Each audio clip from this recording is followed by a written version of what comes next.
You're listening to 90 Day Soulmate with the relationship engineers, Jim Golnick and Lisett Guevara, only on LA Talk Radio.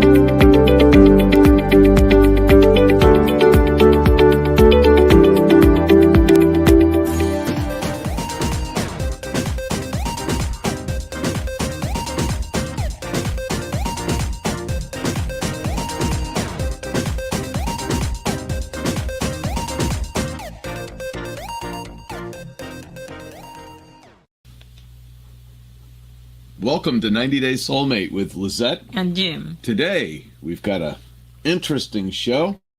Yeah. We're going to talk about the functional psychopath. We've heard about psychopaths. Not exactly sure what they are. What makes somebody functional versus dysfunctional, or maybe I call them incarcerated or criminal psychopath, right? So the difference between the criminal psychopath and the psychopath.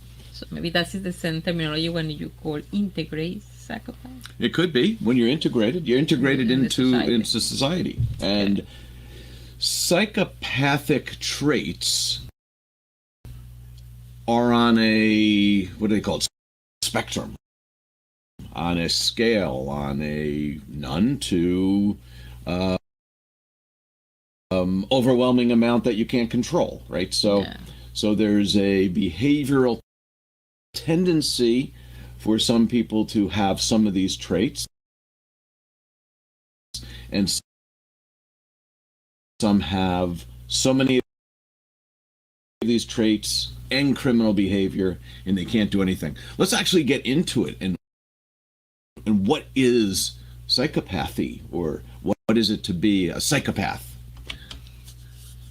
It's a neuropsychiatric disorder marked by a lack of empathy, poor behavioral controls, and persistent antisocial behavior. It's linked to dysfunction in the paralimbic brain regions. And if everyone remembers, the limbic brain region is where emotions are. And it's commonly results in criminal behavior, and I'll say when it extends to its full extent. Okay, so you have a bit spectrum. Sure, you can have a little bit of these tendencies. Everybody have a little. A little bit.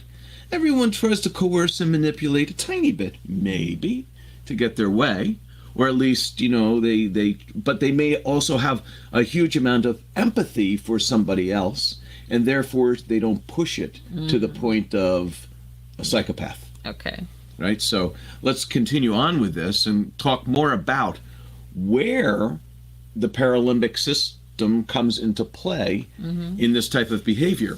The paralimbic system, handles emotional processing, goal setting, self-control, cognitive processing, and movement. So it's very important, the paralimbic system, for emotional control. As far as what those parts of the brain are, we'll talk about the amygdala, anterior cingulate cortex, and the orbital frontal cortex. The damage in these areas. Oh, did you know there's damage? So I'm going to jump off that for a minute. There's actually damage in these areas can be related to psychopathic behavior. Okay, so in the frontal cortex here? Well, it's the amygdala, anterior cingulate cortex, and orbital frontal cortex. We'll have a diagram of like where those are in the brain in a minute, but there's more than just those areas. It can be the whole brain's affected in some way, that the brain has been shown to have different functioning in different areas for somebody of intense psychopathic behavior. Okay, so, and we'll get into each of these things. So let's go back to that. That damage in these areas is strongly associated with the development of psychopathic traits, such as, again, lack of empathy, the shallow effect, and I'll talk about that in a second, impulsivity, poor behavior control, and impaired emotional processing and decision-making. So I read this thing on the shallow effect. I'm like, what is that? What's the shallow effect? And like when you're being shallow, I don't know, maybe people call each other shallow, but this is the definition, the psychology definition of the shallow effect. It's also known as blunted effect or reduced affect display. It is a condition where a person has a reduced emotional response to situations that would normally evoke strong feelings. So basically, they don't have emotional responses that are normal or as intense as somebody without this, quote, shallow effect. Okay. So one of the byproducts of having damage of these areas of the brain may be you see something that for most people would make them scared or would make them sad or would make them angry, and it doesn't affect this person as much. Now, how you measure that you don't have damage in this area? How do you measure the impact of it? Or that you don't have damage in this area? Oh, we haven't gone into that. I don't think we're gonna. I guess most people don't have their brain looked at to see if, do I have this problem or not? And again, just like with narcissism, the person who is the extreme psychopath probably wants to manipulate and control the situation and think that they don't need therapy. Everyone else has a problem. It's not their problem. Exactly. So different. What is the problem? What's the problem? So let's continue on with this and see. Here's the location in the brain of those things: the amygdala, anterior cingulate cortex, and orbital frontal cortex. The green blobs I placed on top of this brain here. The one in the center, that's the amygdala. The anterior cingulate cortex is that green higher blob that's up towards the front of the brain but high, and then the orbital frontal cortex is down low. It's just right above your eyes, in fact, in your brain. So these are the locations of these areas in the brain. And there's other areas as well that are affected, but these were the three that were called out as being potentially highly impacted in people who have psychopathic behaviors. Okay. To continue on, so now here goes into more depth. We're going into reduced ventromedial prefrontal cortex affects empathy and guilt, impairing moral judgment. Smaller amygdala size, so if your amygdala is smaller, can impact emotional processing, reducing fear responses. So things don't fear you as much. Less gray matter in the prefrontal cortex can limit social understanding and decision making. Larger white matter in posterior brain can enhance impulsivity and poor behavioral control. And then finally, brain trauma is often linked to psychopathy, disrupting emotional regulation and empathy. There's a story about a gentleman who abducted a woman, and they looked at his psychopathic behavior, linked it back to motorcycle accidents he had as a youth, that his behavior changed after the damage to his brain. Oh, have a good excuse. It was a good excuse. It was the motorcycle did it. Yeah. So to continue on, there is strong genetic influence in psychopathic behavior. So here's some of the developments and pathways. How do you get to having psychopathic behavior? One is strong genetic influence. So things that are you were born this way. There could be early signs in childhood that show that you may have a issue, like callous, unemotional traits. And there could be environmental factors, trauma, poor attachment, meaning you don't have the opportunity to attach. There's experiments with, and they haven't done these for a long time, but there were experiments with babies years ago where they kept them from having contact, and these children started to develop traits that were not good traits. So if you separate the child from having attachment and they feel separated, they may have a lack of development or become callous in their interactions with others. They don't feel cared for, so they don't feel that they should care for others. Okay. Okay, so these are things. Now, there are treatments for this if it's caught early enough. There are different treatments, but later on in life, it's much more difficult to deal with psychopathic behavior. And we'll get into actually those traits in a little bit.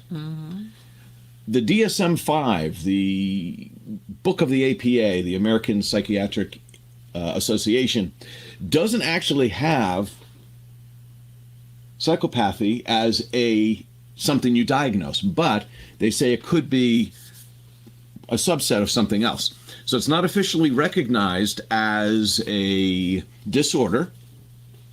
It's closely aligned with antisocial personality disorder. So it's closely aligned with antisocial personality disorder because they have some similarities. And there are two major psychopathy subtypes, which is interpersonal affective traits, which would be when you are charming and you manipulate.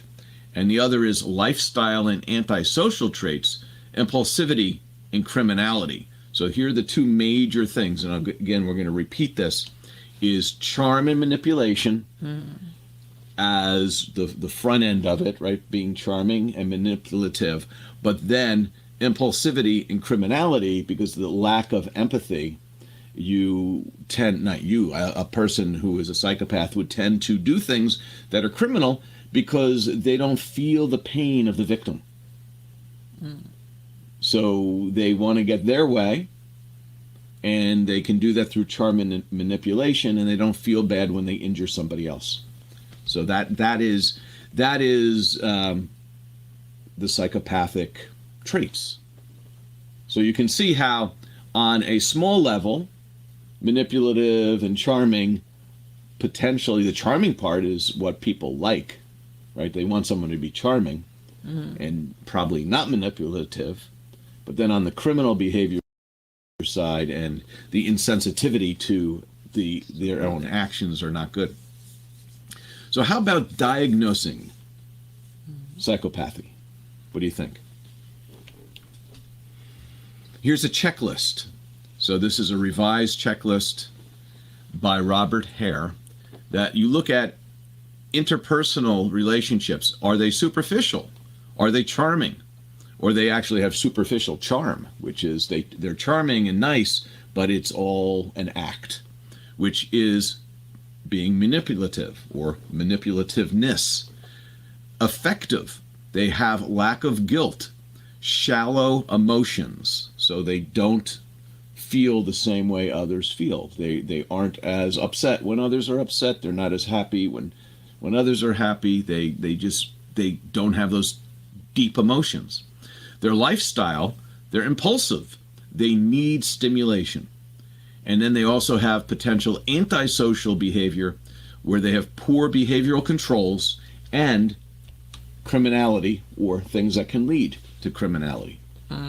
So this is much different than narcissist. Yeah, different. Right? So narcissist does it for self-love. The psychopath does it for not having any feeling. And maybe this is a way for them to have feeling, is to be extreme to other people, so there's a tiny, tiny, tiny bit of emotion that they feel. Yeah. We'll continue on with this. 90 Days Soulmate is brought to you by 90 Days Solutions. Right now we're going to talk about the romantic psychopath, or if you're in a romantic relationship, how do you see what's the behavior of somebody who's a psychopath in romantic behavior? Manipulative. Again, those things we talked about, you'll see a repeat of certain behaviors. So let's take a look at this. So in a romantic relationship, the person is manipulative. There's infidelity. There's a lack of empathy. Example, the partner exploits the trust for personal gain. Romantic partners of psychopaths report higher levels of emotional abuse, which sounds like it would be, because if your partner doesn't actually care how you feel, you'll feel abused, and they're like, I don't see how I'm abusing you, because they don't feel how you feel. And then sometimes is that perfect component. So the victim catching the Yeah, yeah. psychopath because it's how you love somebody. You feel that you have to be this way, and maybe you've seen it growing up. Maybe this is part of your pattern. You identify the love is how I grow in home. So if you grow in home with some psychopath behavior, you believe that's his love. And we've talked about this before in our show, that sometimes we only recognize the type of patterns that we had in prior relationships. That if somebody, and again, psychopaths can start off a relationship being very charming and very manipulative. And if you meet somebody who's not really charming and not really manipulative, maybe you're just not interested. Maybe your chemistry doesn't spike, and you don't think, well, I have no interest in them, right? Yeah. So you're interested in a personality type that also is a personality type of a psychopath, potentially, right? Yeah. So they're charming people. You need time, so people need time to know, maybe years. Yeah. Don't date somebody for 4 years. Talk with them, be a friend for 4 years before you date them. Maybe 2. Okay. But you need, and part of it is, it's good, I was looking at this thing on the internet the other day. They were talking about how people used to meet and how they met through family and friends was like number one. They then met maybe at work or at school, and all the way down at the bottom, actually, this was going through the years, there was no internet, there was no online, so it was 0%. Now 60% of people meet online.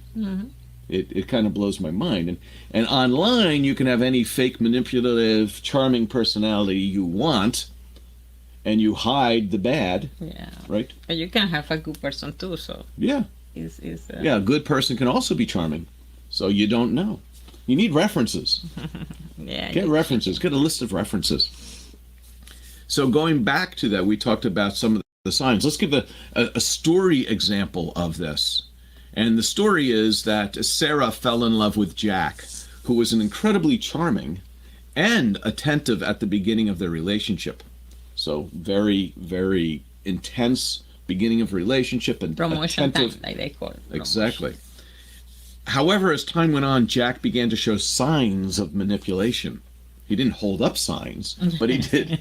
Manipulation. The signs are there, but we've got to actually be able to read them, right? So he would often lie about where he was and who he was with. And when Sarah confronted him about dishonesty, or his dishonesty, he would twist her words, making her feel guilty for doubting him. Seems like gaslighting of the narcissist also. So this is where some of these traits are similar at the beginning, right? He engaged in multiple affairs, but always convinced Sarah that it was her fault for not being enough for him. If you loved me more, if you did more for me, I wouldn't have to find what is it called, validation outside this relationship. It's your fault. If you cooked me 3 arepas last night instead of 2, I wouldn't have had to get that third arepa from. Yeah, it's like the bag this morning, you see? You say it's my fault, but you put the bag in the corner of the bag. Yes. Well, I'm not sure what you're saying right now. Okay. Cut this part. So Jack's lack of empathy and emotional detachment became clearer over time. So she started to recognize the detachment, and that he used Sarah's love and trust for his own personal gain, manipulating her emotions to maintain control. So what I wanted to look at is what then summary are the psychopathic behaviors in a relationship. And in summary, here they are. Lies to manipulate partner's trust, twist words to induce guilt, blame partner for their own actions, and exploits emotions for control. And the reason exploiting emotions for control is so important is that the psychopath does not have the emotion. that they don't feel what you do, so they can push your buttons without themselves feeling guilty, feeling pain, feeling upset. You're upset and yelling. They can yell. They don't have to yell. They can make you yell more, but they don't feel the frustration that you feel. They don't feel the anger. They don't have the chemicals dumping into their body through their limbic system to make them have that same feeling. So you think you're equally angry at each other, and all you're doing is being manipulated into feeling bad. They're playing with your emotions because they have none. And maybe they're living off your emotions. I need to suck your emotions out of you in order for me to feel this much of life. Or power, because power, maybe sure. the psychopath need to be empowered, so it make a control the situation, put the other person out the control. Is part of the. So signs of psychopathy in friends include selfishness, unreliability. Example, somebody who disappears when they're needed and takes advantage of others when they need something. So friendship with psychopaths often lack reciprocity. So we're going to talk about an example of that. So here's an example, a little story example of that. Tom had been friends with Mark for years. So Mark was charming and fun to be around. So when they went out, they would have a good time. They'd go to a bar, they'd go to a baseball game. And as long as Mark was wanting to have fun, it was a fun time. However, whenever Tom needed help or support, Mark would just disappear. In fact, Tom had a problem once where his car broke down and he needed a help. And Mark just wasn't around and was making excuses that he was in the middle of something and couldn't help. But a few days later, Mark needed to borrow some money, asked Tom for some money, and promised to pay back using his manipulative and charming skills. Tom lent Mark the money, and guess what? Mark never paid the money back. So Mark only maintained the relationship when it benefited him. Showed no empathy or consideration for Tom's needs. So that is the profile of the psychopath in a relationship. And that's psychopathic behavior. Again, not criminal behavior, but functional. Yeah, no responsible, no value the other people. It's just your own benefit. Yeah. Exactly. And here are the 4 points. The 4 points of psychopath behavior there. In that example, disappears when help is needed, makes excuses to avoid responsibility, exploits others for personal gain, and lacks empathy in friendships. Now, if they don't have the emotional feeling capacity because there's damage to the limbic system and other parts of the brain, or there's traits or tendencies, they may feel there's nothing wrong in the relationship because when you do something for them, they have no emotional response. So that's a good thing. It's just action gets action, and they don't feel guilty. So I think there's two things. I don't want to excuse the behavior, but we can't equate somebody else's behavior to how we would act in the same situation, because we may have a lot of feeling. We may actually have proper empathy. So you have empathy. Proper is relative. That is true. Yeah. How about signs of psychopathic behavior in your family or a family member? What do you think there? Take a look at that. Somebody in your family's emotionally cold. They have manipulative behavior. They use guilt to control family dynamics. So family members of psychopaths report feeling emotionally drained, right? They're just tired of dealing with somebody in the family because that person's emotionally draining. This person has emotion, this one has no emotion. So this one can keep doing things. You do responses, angry, happy, sad, whatever. They really don't care the difference. When they're charming, they get something to be done for them. And when they're not charming and you get angry, to them it means nothing.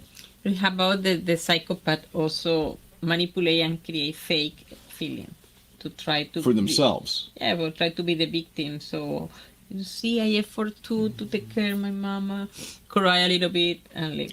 I get that would be manipulation. Yeah. So it's charming and manipulative. Yeah. Everything the person says, they have no emotion about it. You know, it's like the fake tear.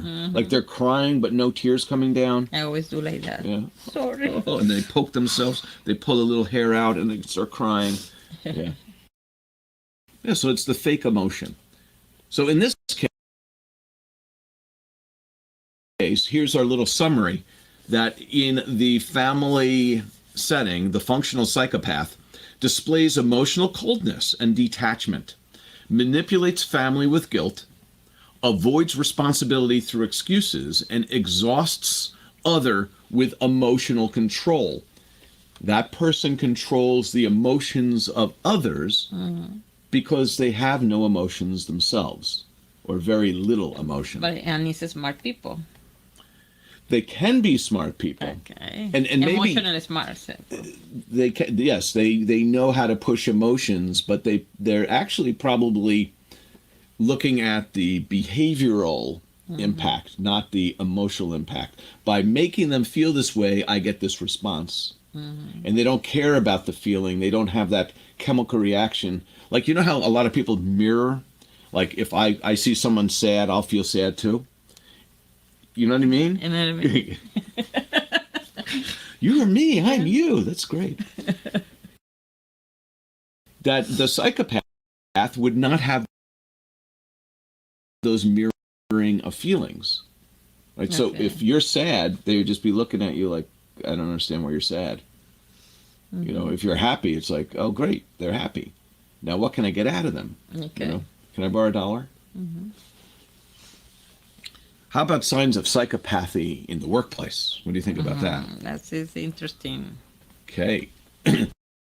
So for a coworker, sabotaging others for personal gain. And the story here is something that happened exactly to me at work years ago. Boss, lack of empathy, controlling behavior. Example, a coworker undermines team efforts for personal advancement. Workplace psychopaths are often highly competitive and also disruptive to the team. And my first intern job was in the oil gas industry. And then the person that suppose is my boss, she, I guess that she feels jealous. I don't know what is her feeling. And one day she say, okay, today we have to do some tests in the oil palm. Okay, and I come in prepared. She said, no, today no. So on the next day, one day it's Friday, so I dress in like use my nice dress, and then she said, okay, today we want to take the sample. So she put me with my dress, go to the stuff, take the sample, and somebody saw the scene, and the guy said, why you do that? And she put me to do that. But I know it's intentional, but I follow the game because I am intern, you know? And when I finish my job and I create the presentation, she say, okay, your thesis you have to show tomorrow at 10 a.m. And I say, okay, 10 a.m. Yes, 10 a.m. So, okay, I leave it. And when I go to my parking car, her boss say, I see you tomorrow at 8 because 8 is the presentation. And I said, oh, okay. So I chose 7:30, and she was freaked out seeing me in the presentation. So, and then she also, I found that his relationship with a married guy in the office, and the same everything, yes. Manipulating everything for her own gain. For successful, The psychopath doesn't have the consequence of feelings, so the conscientiousness of their actions doesn't result in them feeling bad, doesn't result in them seeing somebody upset or crying and they feel bad about it. They actually don't understand. It's like feelings are absent from normal. Yeah. We started this all off by saying there can be defects and problems in the brain that are also associated with or contribute to psychopathic behavior. We talked about the limbic system and the way that the amygdala is maybe smaller. We talked about the prefrontal orbital cortex and other things in the brain that are different, the white matter, that these things are shown to be equated to people with psychopathic behavior. Now, again, maybe a lot of these studies are done on extreme psychopaths, like criminal psychopaths, which is different in a way, because for them, they go beyond the feeling part and they have no remorse for criminality. They don't know, there's no black and white line of, you don't cross this line. And when we come back, we're I told you, some studies say the statistic of psychopaths in the jail is low. Well, right. But that we'll talk about that in a minute, and we'll come back and talk about criminality in psychopath. We'll talk about treatment and what to do about it when we come back on 90 Day Soulmate with Lisett and Jim. 90 Day Soulmate is brought to you by 90 Day Solutions. Today we're manipulating you through our charm, but we actually care about how you feel. Yeah. Which is kind of weird. Huh? So we are narcissism, psychopath, functional narcissistic. Integrate. I think the point is we all have certain tendencies. We probably Everybody has. Yeah. But when they get pushed to the extremes, that's where we have to worry about. Because we all, like, there's this curve of human behaviors, and most of us tend to be in the average. That's why there's something called average. Yeah. And then there's extremes on different ends, like some people who are just too emotional all the time, which might be high levels of neuroticism. And then on the other hand, you have the people who have no emotions, of which are the psychopaths. Yeah. But both of them are dysfunctional at certain levels. But you can have certain traits of one way or the other and still be functional. So we're going to talk about a few other behaviors of psychopaths in society, and we're going to get to the criminal. So it's a criminal in the train. It's a criminal. They actually cut trees for a living. Here we go there. Okay. So let's look at signs of psychopathy in society. For a police officer, they may abuse authority for control. Lawyer, they may win at all costs. Disregard for ethics, maybe hide evidence, cover up evidence, or just basically lie to win. Politician, charisma, masking personal gain motives. Oh. You think politicians might do that? Religious leader, exploit followers' trusts. And then finally, criminal, engages in violent acts without remorse. So you want to hear a story about a criminal. Criminal psychopathy. Here we have John displayed early psychopathic traits: manipulation, emotional detachment, and coldness. So even as a child, there was this coldness, detachment, and manipulation going on. In his 20s, his aggression increased, so he became more aggressive. But he never showed remorse, so there was no empathy for his victims. During the robbery, John assaulted a store clerk without any hesitation, simply because the clerk wasn't moving fast enough. When questioned by police, John felt no guilt, instead blaming the victim for being too slow. Right? So, I asked them to do something, they were too slow, and that's why I hit them, because they were too slow. It's not me, it's them, right? He justified the violence as necessary, demonstrating the hallmark of being a psychopath. Criminality, committing violent acts without remorse. So that is the criminal piece. And let's go to the summary on that. Again, manipulative, emotionally detached behavior. That there's increased aggression without any remorse.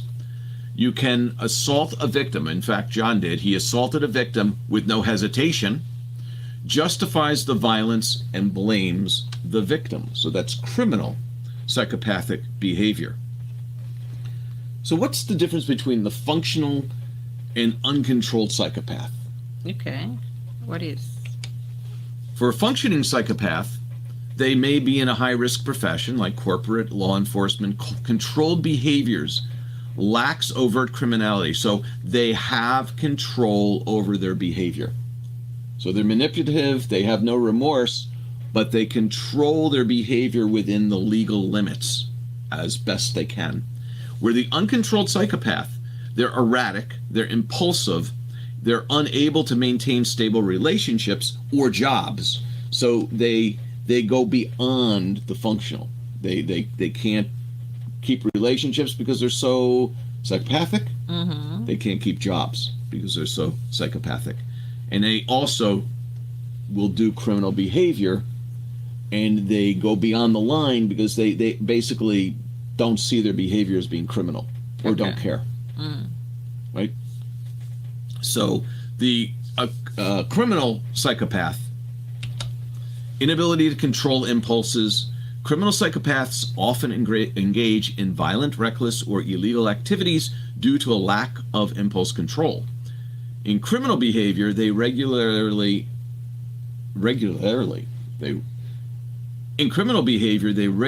violate societal laws and norms, often committing crimes such as theft, assault, or fraud.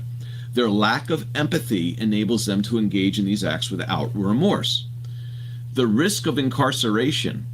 So criminals will risk incarceration. Due to their involvement in illegal activities, criminal psychopaths are more likely to face incarceration or other legal consequences. I want to talk about that in a minute.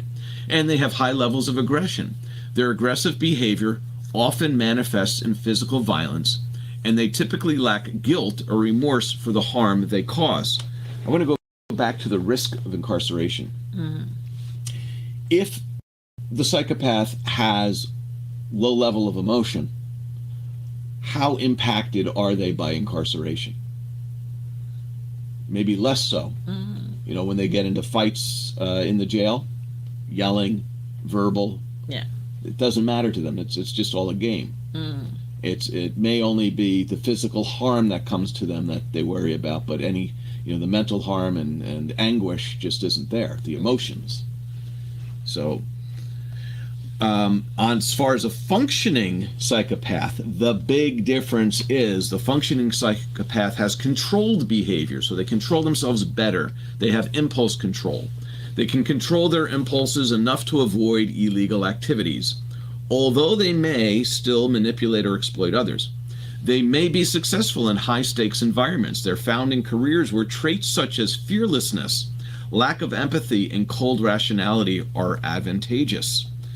They can be manipulative, but they're also socially adept. They know how to navigate society. And they have a lack of remorse, but will try to maintain appearances. So functioning psychopaths lack remorse, but they are skilled at hiding these traits, allowing them to blend into society and avoid legal trouble. They'll manipulate people and situations to their advantage while maintaining a socially acceptable facade. And that's the functional psychopath. So I think what you're saying is the functioning psychopath also has a certain amount of intelligence associated with those that most functioning psychopaths are not getting into prison because they manipulate enough things that they avoid it. Yeah, and control everything. Like serial killers who successfully kill. They're psychopaths. Yeah. They have no remorse, no feeling. And organize and planning and manipulate and clean up everything well. Yeah. So there's some combinations in there. So can psychopathy be treated? Answer. Traditional therapy often is ineffective in adults. There are promising results with youth targeting early intervention. So key treatments would be cognitive behavioral therapy for managing aggression, again, for those who want to have therapy. And the focus is on neuroplasticity in younger individuals. The idea is The brain is still developing rapidly for younger individuals, so if you can focus on helping develop the brain in ways that will counteract the psychopathic tendencies, that you can help move a younger person into non-psychopathic behaviors, maybe having them being more conscientious, developing the brain, learning more. Use their non-feelingness for good rather than evil. Yeah. And maybe they can learn a little bit about their own tendencies there. Medication. There are limited limited pharmacological options, and the focus is on managing aggression, not medication. Actually, the medication is to make them not as upset. So this would be for incarcerated individuals. And the other in incarceration is used to protect society from the psychopath. It's containment rather than rehabilitation, since rehabilitation for older patients doesn't seem to be an option. Very limited option. Once a psychopath, you move and not share your new address. if you know a psychopath, yeah, move. How about in a relationship where actually I want to go situation, not in relationship now, but where is being psychopath beneficial? Okay. So psychopathic traits are beneficial in high-stakes environments, negotiations, corporate leadership, military roles. Politicians are also known to have psychopathic tendencies. Benefits would be cool-headed decision-making with emotional detachment. Some psychopathic traits are linked to success in specific fields. And I think we actually list some of the fields here. Here we go. Corporate executives, surgeons, lawyers. These are high-pressure positions where risk-taking and unemotional decision-making are needed.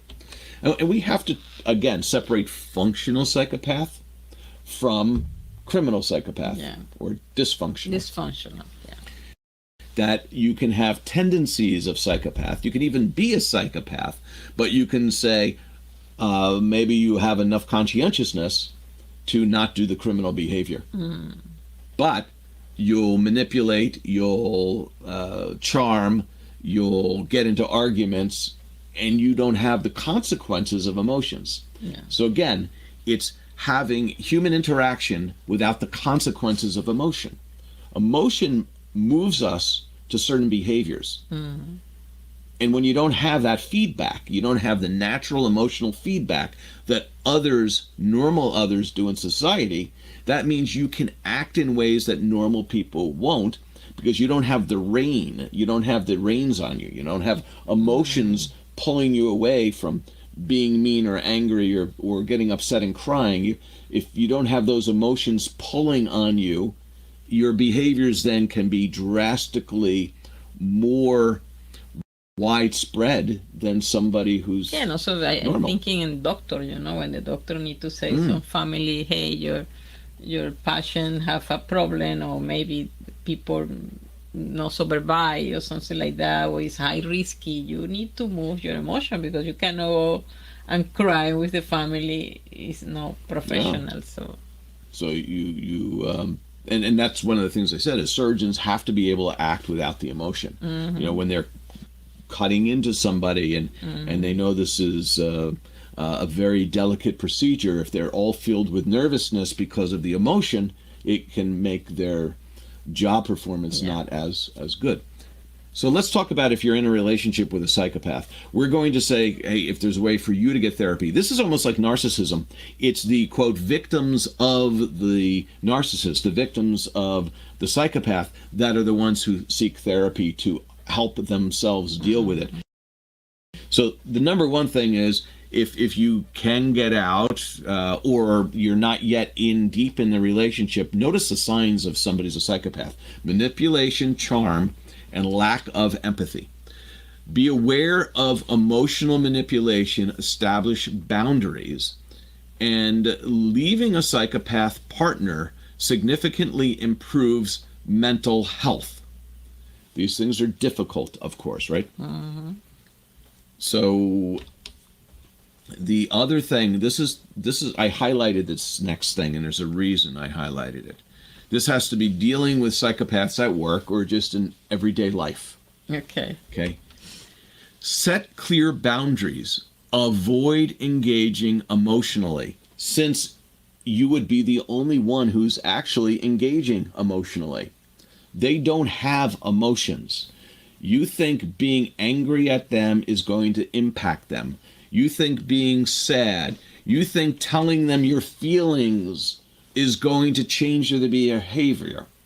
They don't care about feelings. They have no empathy. Mm-hmm. So the suggestion in the work environment is set a boundary. Document. Get with HR and say, this is what happened, this is what happened, this is what happened. Don't deal emotionally with the psychopathic behavioral person, the person who's exhibiting these behaviors. Deal logically.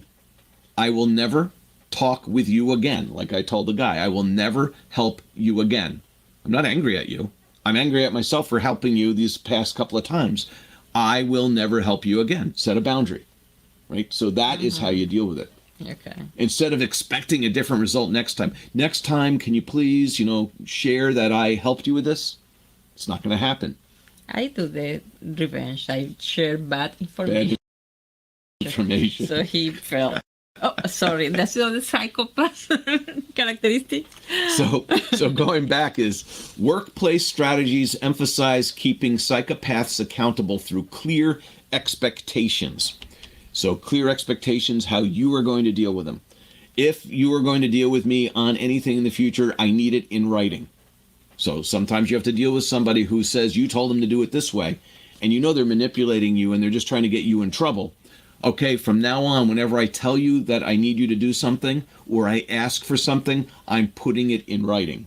Mm-hmm. It becomes a pain in the neck, but it's to protect yourself from being emotionally impacted by somebody who has no emotional consequence. Yeah. Right? What else do we have here? Dealing with psychopaths in everyday life. 1, minimize interaction. If you know they're a psychopath, you got to minimize your contact. Stay cautious and avoid confrontation. Because while you're getting emotionally upset, which remember, when you are upset, when you're angry, your prefrontal cortex shuts down. In a psychopath, they're not getting angry. Their prefrontal cortex is going to be much more logical. You're going to lose an argument with a psychopath because you're angry and they're as cool as a cucumber. Mm-hmm. And you may be much smarter. You may know more. You may be right. You may have all the evidence, but you're going to have a harder time presenting it because you're upset and they're not. So you can be a good lawyer. That's what we said. And again, avoid engaging in emotional or moral debates. A psychopath often uses these to manipulate. Mm-hmm. So they'll manipulate through the emotions. Finally, am I a psychopath? Maybe. You may be a psychopath. Mm-hmm. I mean, we may have psychopathic tendencies. Do I lack empathy for others? Or am I neurotic and I have too much empathy for others? Mm-hmm. Or am I normal and I have proper amount of empathy? Am I manipulative or deceitful? Do I take risks without regard for consequences? And if you think that, well, you know what, some of these things I'm kind of concerned about, mm-hmm. Well, guess what? You may be able to go to therapy. You may be able to have cognitive behavioral therapy and help yourself. Mm-hmm. And it may be that you only have certain tendencies and you want to have more options for your behavioral responses. Yeah. Right? I want to learn how to feel more. I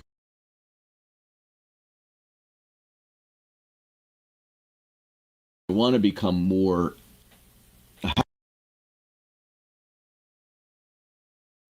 have more empathy, right? Yeah.